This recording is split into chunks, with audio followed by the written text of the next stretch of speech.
peut-être avec un hommage à Matisse. On se sera entendu que pour grande slameuse qu'elle est, voilà, donc pour qui j'ai d'ailleurs beaucoup d'admiration, elle aurait pu se retirer et revenir en soutien justement à la famille du jeune. Mais elle a publié la vidéo pour condamner ce qui s'est passé en disant elle réclame justice, elle est contre toute forme de violence, elle annule son concert parce que ça a été l'une des réclamations phares. Elle devait avoir un concert la semaine prochaine, M. Mentouga, le 23. Et nous connaissons tous ce que représente un concert dans la carrière d'un artiste, événement qui devait se tenir au Palais des Congrès. Les billets étaient même déjà vendus.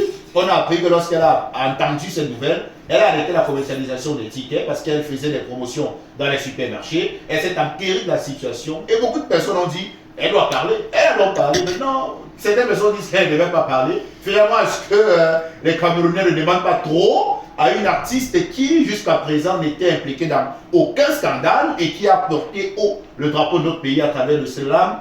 Je me permets de qualifier un peu qu'elle ne chante pas mal quand même aussi. Hein. Tout à fait, elle est assez douée, mais que vaut un concert aussi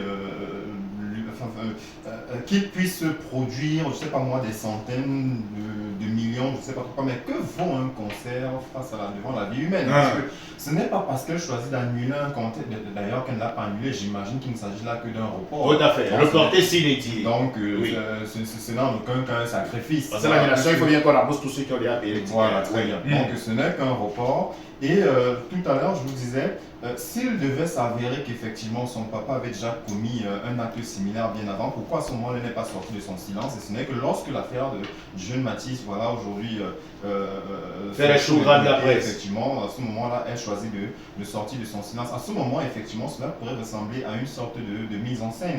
Voyez-vous, moi je pense qu'elle aurait gagné simplement à garder son silence et puis se manifester d'une autre manière, soit à travers, comme je vous l'ai dit, peut-être un texte voilà, en mémoire. Mais maintenant, certains diraient encore après qu'elle profite de la mort de Matisse pour chanter une musique qui va lui donner de l'argent à travers les vues sur YouTube. Vous savez, le Cameroun est bien compliqué. Déjà qu'aujourd'hui, moi j'ai entendu toutes sortes d'inepties, d'aucuns sont allés parler de sacrifice, parce que là, ils ont besoin du sang. Oui, pour brise, comme on dit de façon triviale au quartier. Le Cameroun est trop compliqué. Mais pour moi, je vois une jeune artiste que nous avons vu trimer, qui à un moment donné a passé les castings, qu'elle n'a pas forcément réussi à chaque fois. On a vu en fait l'idole évoluer. Il ne s'agit pas d'une génération spontanée comme on en voit, parce que avec certains influenceurs, tout à fait, des influenceuses. Voilà, tout à fait, qui nous ont habitués, voilà, donc au fameux vivre heureux, mourir jeune. Nous avons vu l'idole évoluer. Et aujourd'hui, je pense qu'elle est tout simplement victime de son silence. Malheureusement, son papa, quelque part, livrait sa tête à ses profondeurs sur un plateau d'argent. Parce que là, en réalité, je vous assure, tous ces haineux qui se déferlent sur son profil pour aller dire tout n'importe quoi, je crois qu'elle n'a pas besoin de ça en ce moment. Et ce n'est pas parce que le cas du jeune Matisse a été médiatisé qu'on devrait oublier en réalité tous les autres meurtres et assassinats qui sont commis dans notre société. Parce qu'aujourd'hui, l'insécurité est quasi galopante dans notre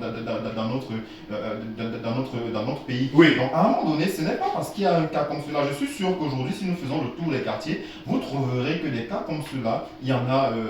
Ils sont légion. Voilà, très souvent. Et malheureusement, souvent, rien n'est fait. Parce que comme vous le savez, dans notre pays, très souvent, vous n'avez de justice qu'à la mesure de votre poche. Ça veut dire quoi ça? Ça veut dire que c'est du deux poids deux mesures. C'est-à-dire, vous vous rendrez bien vite compte que nombreux sont ceux qui sont allés porter plainte par moment dans les commissariats, dans les brigades, qui ont laissé des mises en cause parfois en garde à vue, qui ont même été présentés sur un procureur, mais qui sont très souvent surpris de les rencontrer au quartier tranquille pour les cas de meurtre, d'assassinat et de tout autre forfait. Au-delà du silence